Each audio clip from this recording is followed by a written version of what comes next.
छत्रपती शिवाजी महाराजांनी मोघलांसारख्या बलाढ्य सत्तेच्या विरोधात उभे राहून स्वराज्याची स्थापना केली. एकाच वेळी आदिलशाही, कुतुबशाही, निजामशाही, मुघल आणि सिद्दी यासारख्या बलाढ्य शत्रूंसोबत संघर्ष करत इथल्या शेतकऱ्यांचं, कष्टकऱ्यांचं, रयतेचं स्वराज्य छत्रपती शिवाजी महाराजांनी उभं केलं. महाराजांच्या पराक्रमाची साक्ष देणाऱ्या आपल्या सह्याद्रीत अनेक शत्रू गाडले गेलेत. महाराजांच्या याच पराक्रमाचा आणि त्यांच्या शौर्याचा जागर करण्यासाठी माननीय उमेशदादा पोवार यांच्या नेतृत्वाखाली मावळा कोल्हापूर सादर करीत आहे एक प्रेरणादायी महानाट्य, यशोगाथा शिवपराक्रमाची.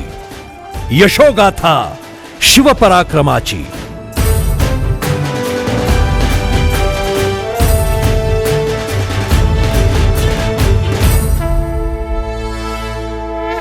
मुघल सरदार शाहिस्तेखान जेव्हा स्वराज्यावर चालून आला त्यावेळी तो बराच काळ महाराष्ट्रात तळ ठोकून होता. शाहिस्तेखान जरी 3 बोटं घेऊन दिल्लीला पळून गेला असला तरी इकडे मराठा साम्राज्याला मिळणारा महसूल कमी होऊन राज्याची आर्थिक स्थिती नाजूक झाली होती. स्वराज्याची आर्थिक परिस्थिती सुधारण्यासाठी तातडीनं हालचाल केली नसती तर स्वराज्याचं दिवाळं निघण्याची वेळ आली असती. त्यामुळे शाहिस्तेखानाच्या पारिपत्यानंतर महाराजांनी एक अत्यंत धाडसी योजना आखली. दक्षिण गुजरातमधील सुरत हे शहर मोगलांचं आर्थिक केंद्र आणि प्रमुख व्यापारी बंदर होतं. युरोप, आफ्रिका तसेच मध्य पूर्वेशी येथून मोठ्या प्रमाणावर व्यापार होई. या व्यापारातील करातून मोगलांना दरवर्षी लाखो रुपयाचं उत्पन्न मिळत होतं. सुरतेवर हल्ला केला असता मोठा खजिना स्वराज्याला मिळेल आणि स्वराज्याची घडी पुन्हा बसेल म्हणून महाराजांनी लगेचच सुरतेवर चाल करून जाण्याचा बेत रचला. योजनेनुसार मराठ्यांनी सुरतेवर वेगवान आक्रमण केलं. सुरक्षेसाठी असलेल्या मुघल सैन्याचा धुव्वा उडवून 3 दिवस सतत मराठा सैनिकांनी शहरातील सावकारांच्या वाड्यातून, मुघल कचेऱ्यातून अमाप संपत्ती गोळा केली. शाहिस्तेखानानं आणि मोगलांनी इतकी वर्ष स्वराज्यात केलेल्या लुटीचा पुरेपूर वचपा महाराजांनी काढला. शाहिस्तेखान आणि जसवंतसिंहाच्या पराभवानं आणि आता सुरतेच्या लुटीनं औरंगजेब प्रचंड संतापला. या दिल्लीच्या सम्राटाची आवडती व्यापारपेठ सुरत बघता बघता लुटली गेली. छत्रपती शिवाजी महाराज असेच विजय मिळवत राहिले तर मोगलाई संपुष्टात आल्याखेरीज राहणार नाही हे औरंगजेबानं ओळखलं आणि त्यानं प्रचंड संतापानं दरबार बोलावला.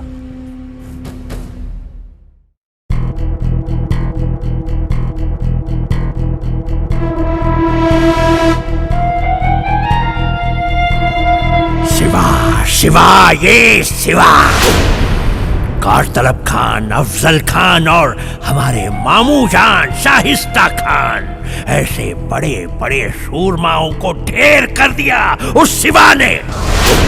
उस पहाड़ी चूहे ने हमारी सल्तनत में बगावत की है. क्या करे इस शिवा का, बताओ क्या करे?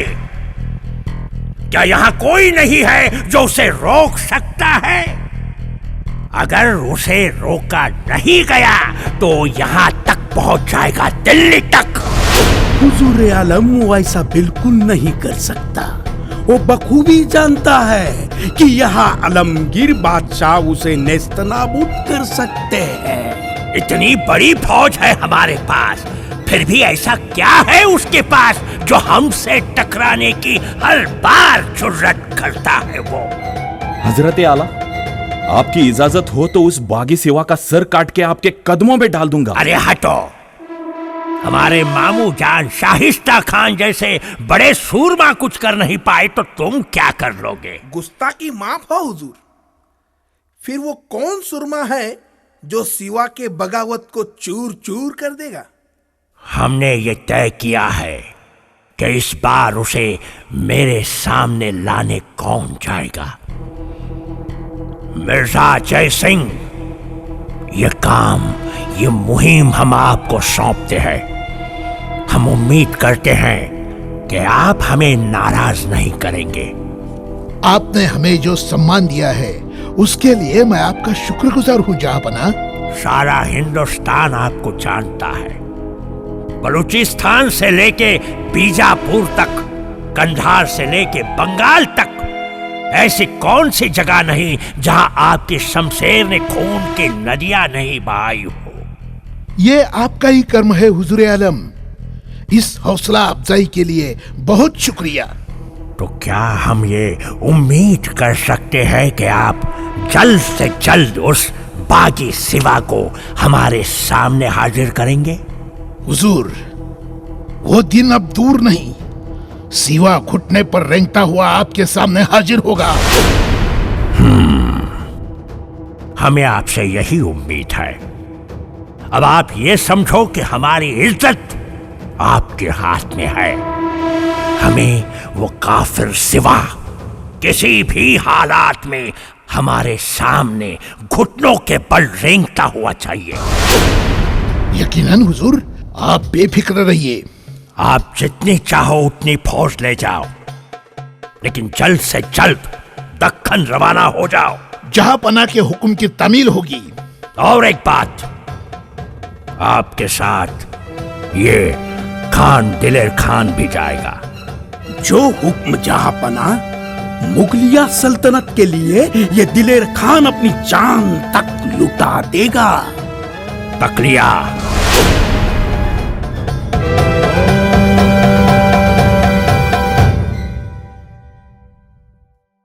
इकडे सुरत लुटीनंतर स्वराज्य आर्थिकदृष्ट्या खूप सबळ झालं होतं. स्वराज्यात व्यापाराची पुन्हा रेलचेल सुरू झाली होती. महाराज आणि जिजाऊ मासाहेब थोडे निश्चिंत झाले होते आणि राजवाड्यात शंभूराजेंच्या लग्नाची चर्चाही आता रंग घेऊ लागली होती.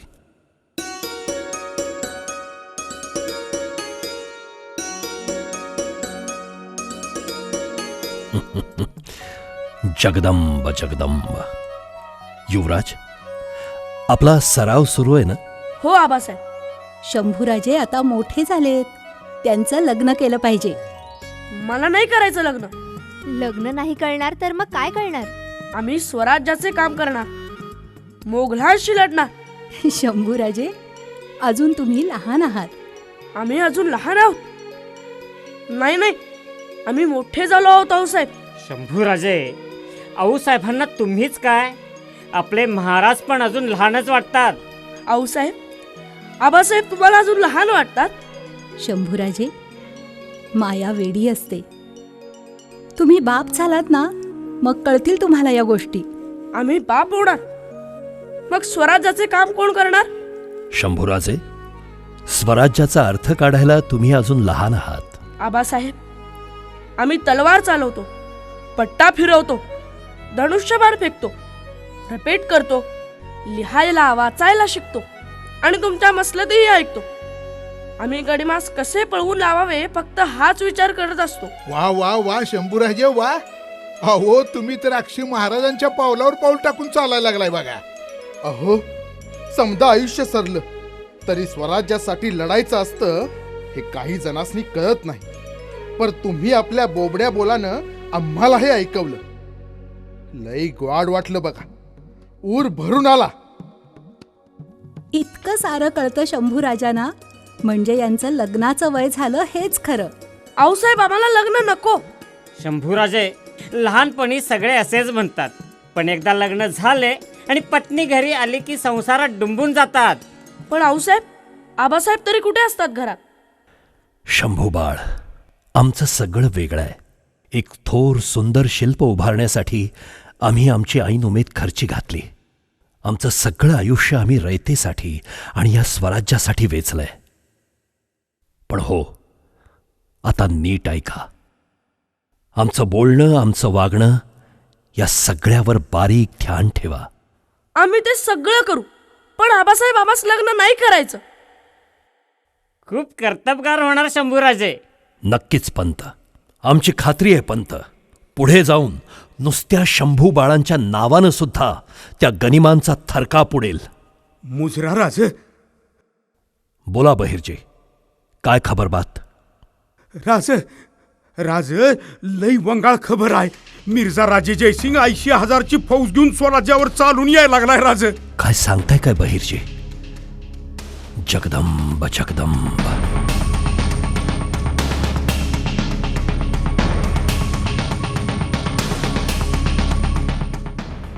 मिर्झा राजा जयसिंग 80,000 स्वार बरोबरीनं दिलेर खान आणि 5,000 पठाण घेऊन छत्रपती शिवाजी महाराजांचे पारिपत्य करण्यासाठी निघाला. 3 मार्च 1965 रोजी तो पुण्यात येऊन ठेपला. मिर्झा राजा जयसिंगानं महाराजांची पूर्ण नाकेबंदी करण्याचं धोरण आखलं. कुणावरही विसंबून न राहता या मोहिमेची सूत्र संपूर्णपणे त्याने आपल्या हातात ठेवली. जयसिंहाचा सेनापती दिलेर खान याने पुरंदराला वेढा घातला. मिर्झा राजे आणि दिलेर खान आता अत्यंत सावधगिरीनं महाराजांच्या हालचालीवर लक्ष ठेवू लागले.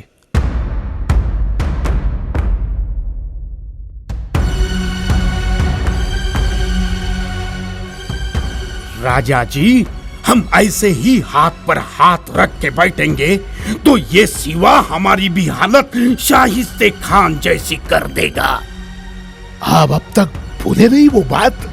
कैसे भूलेंगे वो बात? सिवा ने सिर्फ शाहिस्ते खान की उंगलियां नहीं बल्कि पूरे मुगल सल्तनत की उंगलियां काट दी है. राजा जी, उंगलियों से लेकर सर तक का फासला एक हाथ का होता है, सिर्फ एक हाथ का. और हमें उस काफिर सिवा को अपने सर तक नहीं पहुंचने देना है. सही कहा. जल्द से जल्द सिवा का ये मुल्क जलाकर राख कर दो. सबका लूटो, मुल्क काबिज करो. एक बात याद रखो दिलेर खां, इस राजा की ताकत सिर्फ उसके किले में नहीं है, उसके आदमियों में है, उसकी रैयत में है. उसकी प्रजा तकलीफ में होगी तब वो सिवा बौखला के हमारे कदमों में गिरेगा. हमारे कदमों में गिरेगा.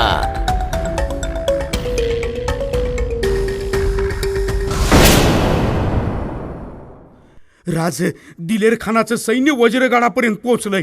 तो आता पुरंदरगडाच्या दिशेनं कूच करायला लागलाय आणि दुसरीकडे मिर्झा राजाचं सैन्य स्वराज्यात धुमाकूळ घालायला लागलंय. वाड्या वस्त्या लुटल्या जायला लागल्यात. गरिबांची घरं विनाकारण पिटवली जात्यात. आया बहिणीची आबरू लुटली जातीया. राज, प्रजेचा हाल सुरू आहेत. लवकर काहीतरी हालचाल करायला पाहिजे. राज, काय सांगताय बहिर्जी? राज, आपण काहीतरी पाऊल उचलाय पाहिजे. मला हुकूम करा. दुसऱ्या बाजूनं तुटून पडतोय या मिर्झा राजावर. एकतर त्यो राहील नाहीतर मी. राजे, आपण या क्षणी मिर्झा राजेबरोबर 2 हात करू शकत नाही. काहीतरी दुसरा मार्ग निवडला पाहिजे. प्रतापराव, पंत, यातून आता काहीतरी वेगळा मार्ग काढावा लागेल आणि तोही लवकरात लवकर. आपलं सैन्य मोगलांच्या तुलनेनं मोजकं आहे. दिलेर खान आणि मिर्झा राजेंची ही अजगर मिठी आता स्वराज्यावर आवळत चालली आहे. आता खूप हुशारीनं डावपेच आखावे लागतील पंत. एक काम करा, मिर्झा राजेंना भेटीचा खलिता पाठवा.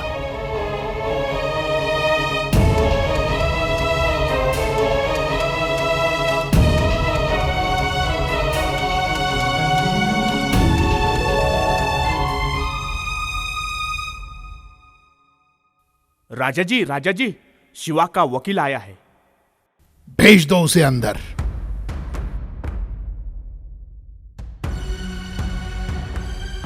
राजाजींनी माझा मुजरा स्वीकार करावा. आमच्या महाराज साहेबांनी तुम्हाला खलिता पाठवला आहे. ते या खलित्यात म्हणतात तुम्ही रयतेवरचे अत्याचार थांबवावेत. ते स्वतः तुम्हाला भेटायला तयार आहेत. आमच्या महाराजांनी आपल्यास चर्चेचे निमंत्रण दिले आहे.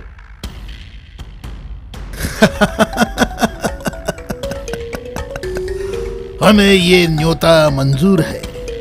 हाँ, लेकिन याद रहे हमारी बहुत से शर्तें हैं और वो शिवाजी को मंजूर करनी ही पड़ेगी. जी राजाजी, आम्ही येतो. क्या कहा था हमने दिलेर खान? अकल से काम लो, सब्र करो. सब्र का फल मीठा होता है. आपने सही कहा था राजा जी, सही कहा था. अब जल्द ही सिवा हमारे कदमों में होगा.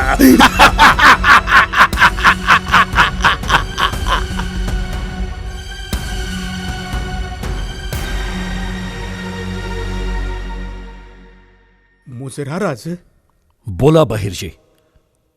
राज, एक वंगाळ खबर आहे. आपलं मुरारबाजी देशपांडे पडलं आणि दिलेर खानचा पुरंदरवरचा मारा सुरूच आहे. गड कवा बी पडू शकतो राज. मुरारबाजी. जगदंब जगदंब. आणि आपल्या इतर मावळ्यांची काय खबर? त्या अजून बी गड लढवीत आहेत. गड गेला तरी चालेल, पण ही लाख मोलाची माणसं स्वराज्याला गमावून चालणार नाही. उरलेल्या मावळ्यांच्या मदतीला उरली सुरली सगळी कुमक धाडा. मुजरा राजे, मिर्झा राजांनी तहास होकार दिला. उद्याच बोलणीसाठी बोलवले आहे. उद्या? उद्या नाही, उद्या नाही पंत, आजच. जी राजे. आपलं हे स्वराज्य आणि माझे हे सिंहाच्या छातीचे मावळे वाचवायचे असतील तर आता तह करावाच लागेल. पंत, आत्ताच ही लढाई थांबवण्याबाबत मिर्झा राजेंना खलिता पोचता करा. जी राजे. मुरारबाजी देशपांडे सारख्या पराक्रमी सेनापतीला पुरंदरच्या युद्धात वीर मरण आलं. महाराजांनी एकंदर परिस्थितीचा विचार करून अत्यंत चाणाक्षपणे आणि दूरदृष्टीने मिर्झा राजांशी तह करण्याचं ठरवलं. त्यांचा हेतू स्वराज्य आणि शक्य तितके किल्ले वाचवणे हा होता. राजा जी को हमारी शर्तें बताओ. राजे, तुम्ही आम्हाला शरण आला आहात. तुम्हाला बिनशर्त तह मंजूर करावाच लागेल. तहात या पुढील शर्ती असतील. शिवाजी राजेंनी आपल्या स्वराज्यातील प्रमुख 23 किल्ले आणि त्याभोवतीचा सारा प्रदेश मोगलांच्या हवाली करावा. शिवाजी राजेंच्या ताब्यातील 5 लाख होण उत्पन्न क्षेत्रापैकी 4 लाख होण उत्पन्न क्षेत्र बादशाह औरंगजेब यांना द्यावे. आतापर्यंत केलेल्या गुन्ह्यांची शिक्षा म्हणून वार्षिक 40 लाख खंडणी बादशाला जमा करावी. बादशाह सलामतच्या कृपेचे प्रतीक म्हणून 12 किल्ले आणि 1 लाख होण उत्पन्न असलेले क्षेत्र शिवाजी राजांनी स्वतःकडे ठेवावे. मात्र औरंगजेब बादशाहशी बंडखोरी करू नये. यापुढे कोणतीही शाही कामगिरी बादशाहने शिवाजीराजांवर सोपवली तर ती त्यांना पूर्ण करावी लागेल. राजांचे सुपुत्र संभाजीराजे यांना 5,000ची मनसबदारी बहाल करण्यात येईल आणि जोपर्यंत तहातील कलमांची पूर्तता होत नाही तोपर्यंत संभाजीराजे मिर्झा राजांकडे ओलीस राहतील. पण मिर्झा राजे, तहाच्या अटी जाचक आहेत. तुम्ही केलेल्या गुन्ह्यांपेक्षा कमीच आहेत. मिर्झाजी, आम्हाला वाटलं की आम्ही एका शूर राजपुताला भेटलो, पण नाही. आम्ही तर इथे प्रत्यक्ष औरंगजेबाला भेटलो, जो तुमच्या तोंडून बरसला. आमचं हस्त खेळतं स्वराज्य होतं मिर्झा राजे. तुम्ही त्याची शिळा बनवली, शिळा. मिर्झा राजे, आमची कोणतीही गोष्ट आपण हिसकावून घेतली असती तरी ती आम्ही हसत हसत दिली असती. पण मिर्झाजी, इथल्या शेतकऱ्यांनी, या मावळ्यांनी 20 वर्ष अहोरात्र घाम आणि रक्त गाळून उभं केलेलं स्वराज्य, 20 वर्ष त्यांनी उराशी कवटाळलेलं स्वप्न तुम्ही 2 दिवसात मातीत मिसळलत. जगदंब जगदंब. ठीक आहे, जाऊन सांगा तुमच्या बादशहाला आम्ही तहासाठी तयार आहोत. बहुत खूब, बहुत खूब.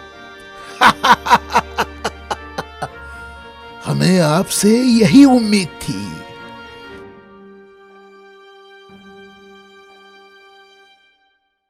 पुरंदरच्या तहात होत्याचं नव्हतं झालं. 16 वर्षात जे कमावलं ते सगळं या तहात द्यावं लागलं. हा प्रचंड अपमान महाराजांनी गिळला. आणि तेवढ्यात औरंगजेबानं महाराजांना दिल्लीला येण्याबद्दल खलिता पाठवला.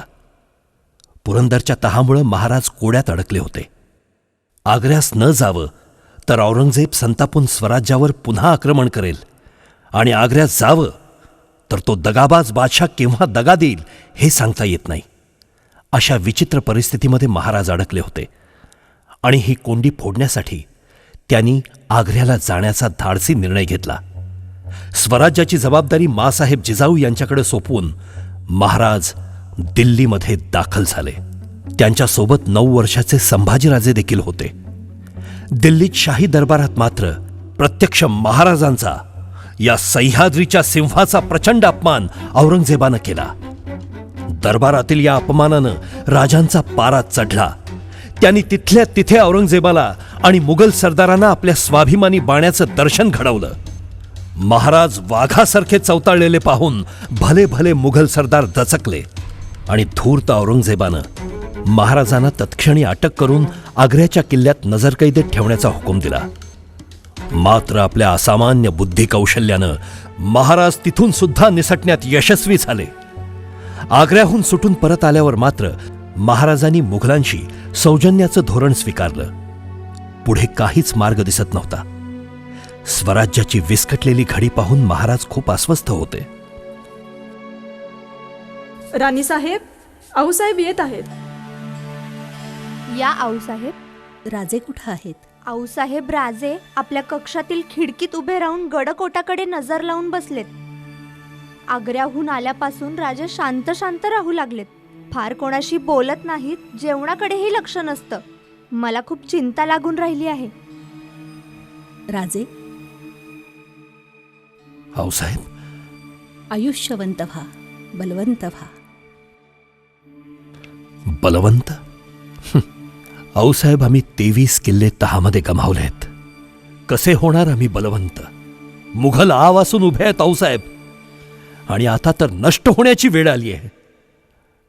आऊसाहेब, या मातीतल्या कष्टकऱ्यांनी, शेतात राबणाऱ्या शेतकऱ्यांनी, माझ्या चवा मर्द मावळ्यांनी घाम गाळून रक्त शिंपडून उभे केलेले गडकोट आम्ही गमावून बसलो आऊसाहेब. पण राजे, आपण मोगलांच्या तावडीतून सही सलामत परत आलात. आऊसाहेब, राजे, आपण परत आलात हे महत्वाचं. शत्रू शरण आला तरी त्याची कत्तल करायची ही मुघल रीत. आपल्यासाठी पण हेच योजलं होतं. मिर्झा राजाला असाच आदेश होता. मिर्झा राजाला आणि त्या दिलेर खानाला ते काम जमलं नाही म्हणून तुम्हाला आग्र्यास बोलवून घेतलं. पण तिथं तसं काही घडलं नाही आणि त्या मोघलांच्या तावडीतून स्वतःच्या युक्तीनं, हिमतीनं आणि आई भवानीच्या कृपेनं आपण सही सलामत वापस आलात. आऊसाहेब, येऊन फायदा काय? स्वराज्य तर संपुष्टात आल्यासारखं आहे. राजे, इतके नाउमेद होऊ नका. स्वराज्याचं स्वप्न पाहिलं त्यावेळी काय होतं आपल्याकडं? आज 12 गडकोट, 1 लाख होनांचा प्रदेश आणि हजारो सिंहाच्या छातीचे मावळे आहेत. पण आऊसाहेब, ही मरगळ झाडा राजे. जिथे एका गोष्टीचा अंत होतो तिथूनच एका नव्या गोष्टीची सुरुवात होते. उठा आणि एक उंच भरारी घ्या. राजे, आपण हे सगळं परत मिळवू शकता. नव्या रणनीतीनं गनिमाचा सामना करा. स्वराज्य पुन्हा उभं करा.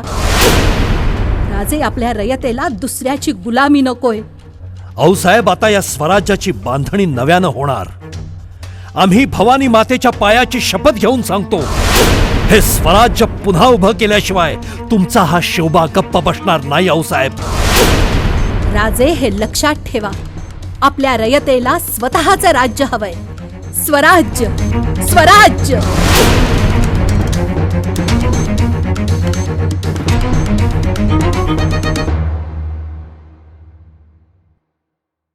आग्र्याहून परतल्यानंतर स्वराज्याची विस्कटलेली घडी बसवण्यासाठी महाराजांनी थोडा काळ शांततेत घालवला. मात्र जिजाऊ माँसाहेबांच्या सल्ल्यानुसार महाराजांनी अत्यंत आक्रमकतेनं एक एक किल्ला परत मिळवण्याचा धडाका लावला. नरवीर तानाजी मालुसरे यांच्यासारख्या अनेक योद्ध्यांच्या पराक्रमानं आणि हौतात्म्यानं स्वराज्याचा गेलेला प्रदेश पुन्हा स्वराज्यात आला. पण सततच्या युद्धामुळं आणि पुरंदरच्या तहामुळं स्वराज्याचा खजिना रिक्त झालेला होता. हा रिक्त झालेला खजिना पुन्हा कसा भरून काढायचा हा एकच विचार महाराजांच्या मनात येत होता. आणि त्यामुळंच महाराजांनी तातडीनं दरबार बोलावला.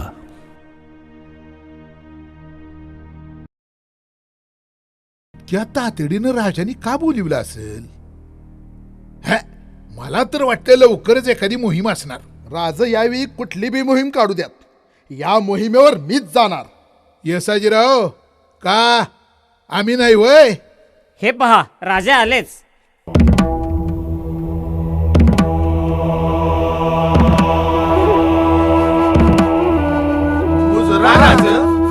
राज, आता पुढच्या मोहिमेवर आम्हाला धाडा. आमच्या तानाजी मालुसरेसारखं येऊ दे की आम्हाला बी वीरमरण स्वराज्यासाठी. हेच तर नकोय आम्हाला प्रतापराव. एक एक गडासाठी, स्वराज्यासाठी जीवाचं रान करणारे मावळे आम्हाला खर्ची घालायचे नाहीत. ते स्वराज्याला परवडणार नाही आणि आम्हालाही नाही. राज, आमचं प्राण स्वराज्यासाठी लागलं तर किती पुण्यवान आम्ही. अहो, देवानं 100 जन्म दिले असते तर 100 वेळा स्वराज्यासाठी मेलो असतो आम्ही. वय राजे, तुम्ही आमच्या जीवाचा विचार करू नका. आम्ही स्वराज्यासाठी जीव कवाच वावाळून टाकलाय. हे स्वराज्य खंबीरपणानं उभं राहिलं पाहिजे. स्वराज्याचा भगवा उंच आकाशात फडकत राहिला पाहिजे, तरच आमचं आयुष्य भरून पावलं बघा राजे. राजे, तुमच्या छत्रछायेखाली आपल्या रयतेच्या पिढ्यानं पिढ्या आनंदानं नांदतील राजे. बहिरजी अगदी बरोबर बोललासा बघा. राज, राजावर इथेच्या सुखाबिगर काय पाहिजे आम्हाला?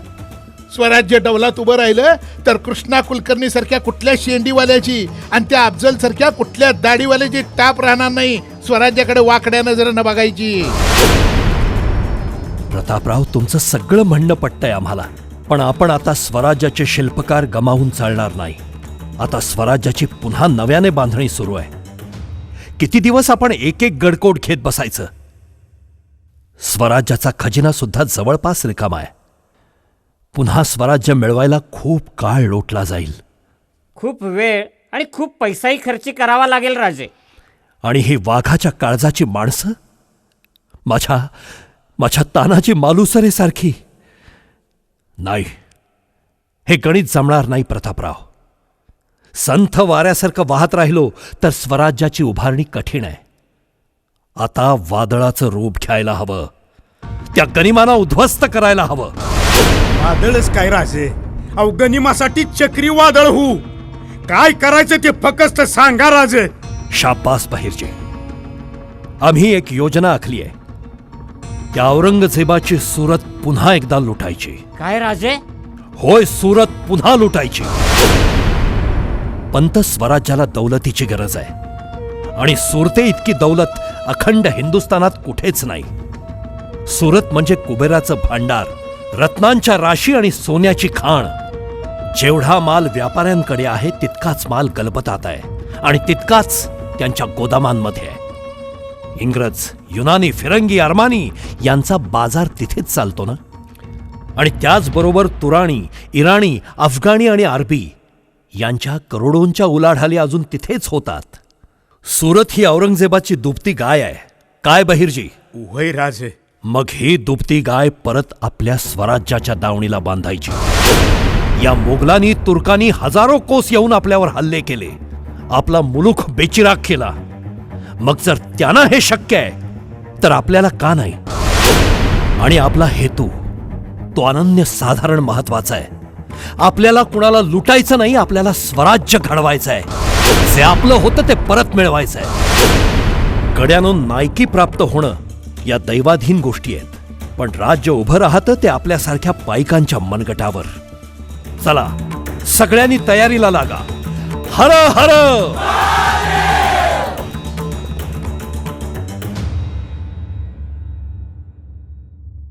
10,000 पायदळ, 10,000 घोडदळ, पंतप्रधान मोरोपंत पिंगळे, सेनापती प्रतापराव, उपसेनापती आनंदराव या सगळ्यांना सोबत घेऊन 3 ऑक्टोबर 1670 रोजी खुद्द महाराज त्वेषानं सुरत मोहिमेला निघाले.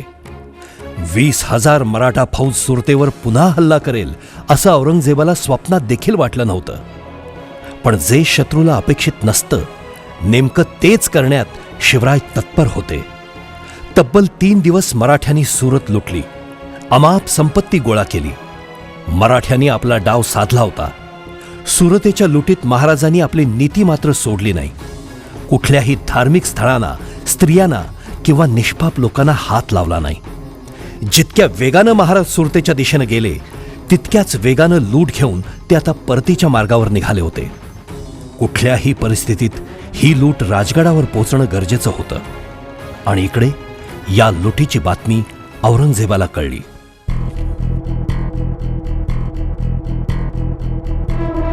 ये कौन सी मिट्टी का बना है ये सिवा? पहले उसने हमारी सूरत लूट ली, सारा खजाना ले लिया, और फिर जब हमारी पकड़ में यहां आगरे में आया तो वहां से भी भाग गया. पूरी दुनिया के सामने हमारा मजाक बना के रखा है, और अब फिर एक बार उसने सूरत लूट ली. ये कैसे मुमकिन हो सकता है? कैसे? कहीं मैं पागल न हो जाऊं. दिलेर खान क्या कर रहा था वहां? दिलेर खान वहां पहुंचने से पहले ही सिवा ने सूरत लूट ली थी जहांपना. नामाकूल! सिवा सिवा सिवा! शाही फरमान जारी करो. सभी अलमदार सरदारों को हुक्म दो कि वो दक्खन जाए, और उस दिलेर खां को पैगाम भेजो कि जल्द से जल्द सिवा को रोके और कुछ भी करके उसे पकड़े, जिंदा या मुर्दा. जो भी लापरवाही करेगा उसे सजाए मौत मिलेगी. और हमें तब तक मुंह नहीं दिखाना जब तक सिवा को पकड़ न लो. जाओ.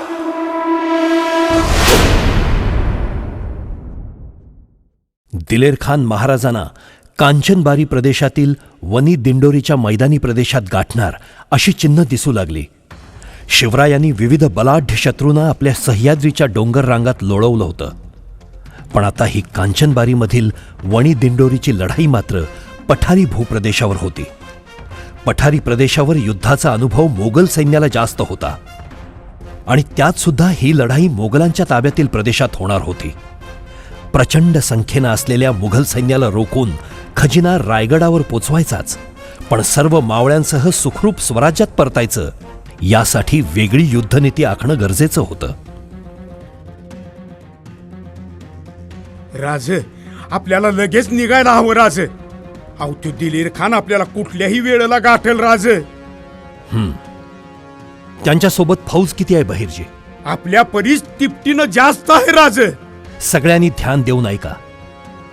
5,000 पायदळासोबत उंट, घोडे यांच्याबरोबर ठरलेल्या मार्गाने खजिना राजगडाकडे रवाना करा. आम्ही स्वतः दिलेर खानाला वणी दिंडोरीमध्ये रोखून धरतो. राज, तुम्ही नग नग नग तुम्ही पुढे जावा, आम्ही थांबतो इथं. अहो राज, तुम्हाला काय झालं तर मराठ्यांच्या येणाऱ्या पिढ्यानं परवडणार नाही राज. नाही प्रतापराव, आम्ही इथं थांबलो तर दिलेर खानाचं सगळं सैन्य इथंच थांबेल. खजिना इथंच आहे असंच गनिमाला वाटेल, आणि तोवर तुम्ही हा खजिना गडावर सुखरूप पोचता करा. स्वराज्याला या खजिन्याची जास्त गरज आहे. अहो पण राज, प्रतापराव, हा आमचा आदेश आहे असं समजा. गड्यानो, हा खजिना आणि आपल्या स्वराज्याचं भविष्य आता तुमच्या हातात आहे. ही दौलत गडावर पोहोचलीच पाहिजे. होय राज, स्वराज्याची ही दौलत गडावर सुखरूप पोहोचल. आमचा जीव गेला तरी बेहत्तर, पर यो खजिना राजगडावर पोहोचणारच राज. शाबास गड्यानो, नीट ऐका. आमचं काही बरं वाईट झालंच तर आऊसाहेबांच्या आज्ञेत राहा. स्वराज्य वाढवा. शंभूराजे पराक्रमी आहेत, ते स्वराज्याची पताका दिल्लीपर्यंत घेऊन जातील. आता तुम्ही निघा. सर्वांच्या साथीनं स्वराज्याचा भगवा अटके पार फडकवा. जय भवानी. जय भवानी.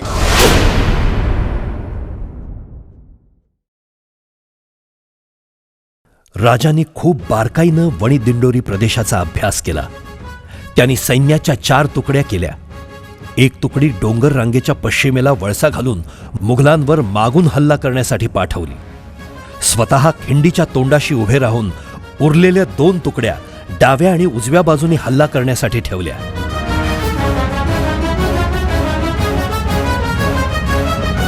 इकडे दाऊद खान प्रचंड फौज घेऊन वणी दिंडोरीमध्ये दाखल झाला.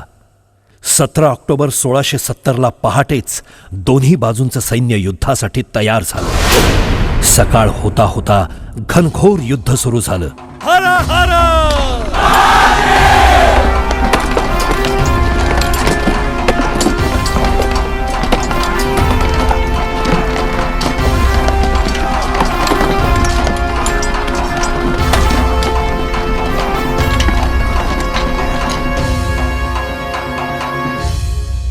रणांगणात महाराज स्वतः उतरलेले पाहून मराठ्यांच्या उत्साहाला पारावार उरला नव्हता.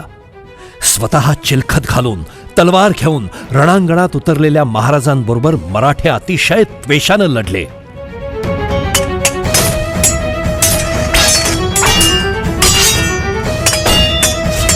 सह्याद्रीच्या या सिंहाबरोबर लढताना मराठ्यांची छाती फुलून येत होती. महाराजांना सिंहासारखं लढताना पाहून मावळ्यांच्या डोळ्यात कमालीचं तेज आलं आणि त्या ऊर्जेनं समोर असणारा शत्रू सपासप कापला जात होता.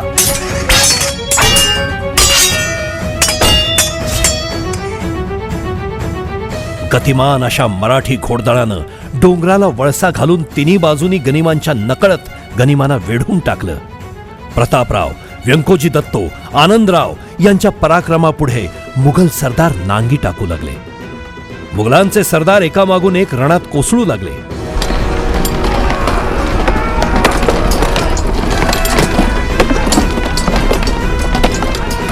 महाराजांनी युक्तीनं दाऊद खानाच्या मुघली तोफखान्याचा प्रमुख मीर अब्दुल मबूद याला एकाकी पाडला.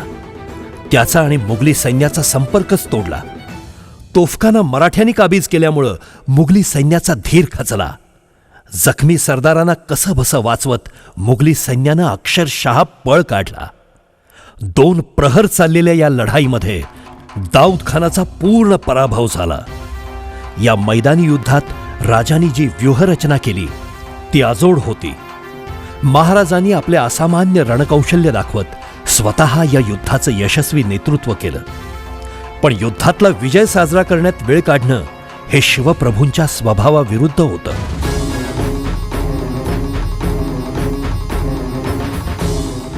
वणी दिंडोरीच्या लढाईनंतर वेळ न दवडता राजांनी मुघलांच्या प्रांतातील त्र्यंबकगडासह 7 माळ्यातील सगळे किल्ले घेतले. महाराजांनी थेट बुऱ्हाणपूरपर्यंत हल्ला चढवला. अख्ख्या हिंदुस्थानाला आता मराठ्यांच्या तलवारीचं पाणी कळून चुकलं होतं आणि इकडे औरंगजेबाला ही बातमी समजली.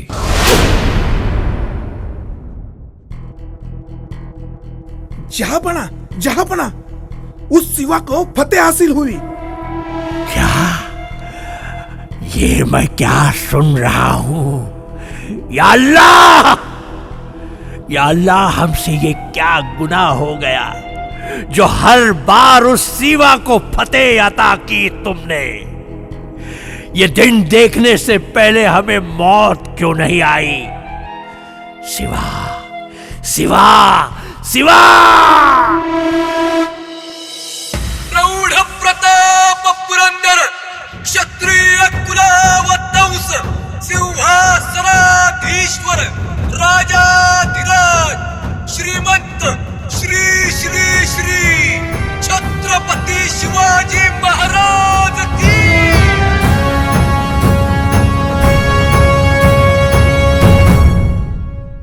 पुरंदरच्या तहात स्वराज्यातील 90% भूभाग आणि किल्ले शिवरायांना शत्रूला द्यावे लागले होते. 16 वर्षात जे जे कमावलं होतं ते सगळं गमवावं लागलं. पण तरीही न खचता, हार न मानता, स्वतःच्या मनगटावर विश्वास ठेवून महाराजांनी पुढच्या 10 वर्षात सुमारे 350 किल्ले मिळवले. दक्षिण दिग्विजय घडवला. स्वराज्याची पताका तामिळनाडूच्या टोकापर्यंत फडकवली. राखेतून उठून पुन्हा गगनभरारी कशी घ्यायची याचा परिपाठच महाराजांनी घालून दिला. मित्रांनो, आजकाल अगदी कोणत्याही कारणावरून नैराश्यात जाणाऱ्या आणि आत्महत्येसारखा विचार मनात आणणाऱ्या तरुणांसाठी एकच प्रेरणा असू शकते आणि ती म्हणजे छत्रपती शिवाजी महाराज. पण त्यासाठी महाराजांचा हा इतिहास वाचण्याची गरज आहे. महाराजांना डोक्यावर नाही तर डोक्यात घेण्याची गरज आहे. पण दुर्दैवानं आपण इतिहास पुस्तकात नाही तर सोशल मीडियावर वाचतो आणि हे या देशाचं दुर्दैव आहे.